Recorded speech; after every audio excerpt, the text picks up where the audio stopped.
देखिए, America Iran के बीच जबरदस्त तनाव देखने को मिल रहा है। इस वक्त की बड़ी जानकारी मैं आपको दे देती हूं कि किसी भी वक्त ईरान पर हमला हो सकता है। लेकिन इसी बीच ईरान का उरात को लेकर बड़ा बयान सामने आया है। ईरान के सर्वोच्च नेता हैं जिनके प्रतिनिधि अब्दुल मजीद हकीम इलाही ने भारत और ईरान के रिश्तों को लेकर सकारात्मक बयान दिया। उन्होंने कहा कि चाबहार बंदरगाह परियोजना पर काम अच्छे तरीके से आगे बढ़ेगा और भारत ईरान के संबंध भविष्य में और मजबूत होंगे।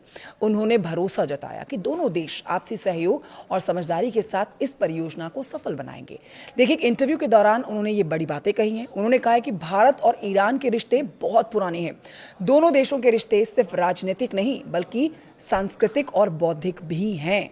उन्होंने कहा कि अब तक भारत सरकार ने दूसरे देशों के प्रतिबंधों से प्रभावित होकर ईरान से अपने रिश्ते नहीं बिगाड़े हैं और दोनों देश अच्छे संबंध और सहयोग चाहते हैं। उन्हें उम्मीद है कि चाबहार परियोजना पर काम अच्छे ढंग से आगे बढ़ेगा। आप जान लीजिए कि चाबहार बंदरगाह भारत के लिए रणनीतिक रूप से बहुत अहम है। इसके जरिए भारत अफगानिस्तान और मध्य एशिया तक बिना पाकिस्तान पर निर्भर हुए व्यापार कर सकता है।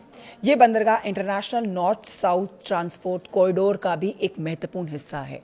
ईरान भारत के साथ व्यापारिक संबंधों को बेहतर करना चाहता है ताकि उसकी अर्थव्यवस्था को फायदा हो सके और इसको लेकर कई स्तर पर बातचीत भी हो रही है। ईरान ने भारत को तेल खरीदने का ऑफर भी दिया है। चाबहार बंदरगाह को लेकर दोनों देशों के बीच बातचीत जारी है और इसी बीच ईरान में चल रहे हिंसक प्रदर्शनों के बीच अमेरिका के राष्ट्रपति डोनाल्ड ट्रंप ने एक बार फिर से सख्त बयान दे दिया है।